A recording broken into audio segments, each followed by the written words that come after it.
So we've learned how to perform donuts and discovered how this technique will enable us to drift a corner.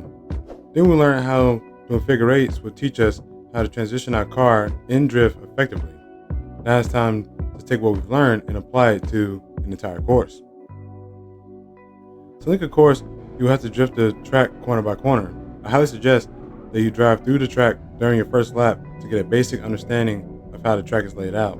You can also slightly drift one corner to feel how much grip the pavement has. In addition, it's beneficial to ask other drivers for advice on how to link the course, or you can get a ride along with other drivers to see how they maneuver their vehicles on the track. I'll give you a real world example. When I went to my first drift event, I had a few issues to overcome. One, I needed to gain a better understanding of how to control my car with the way that it was set up at the time. And two, I had to learn how to drift the entire course and overcome the track's bumps and dips. Like I suggested earlier, I drifted the track corner by corner and gained an understanding of how to drift the track and how to maneuver my car. As well, another driver, who is now one of my drift homies, aka Daniel, gave me advice on how to approach the big dip from the downhill section of the track.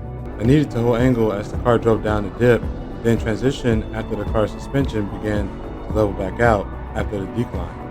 Then for the last two corners, I learned how to let the car float to be able to link the corners without spinning out due to a lack of steering. Let's see a full run. I come in steady and clutch kick into the first corner. I transition and lay into the throttle through the straight. I lift off throttle quickly to let the car transition and hold angle over the dip, then transition. I power down the hill and drive around the corner.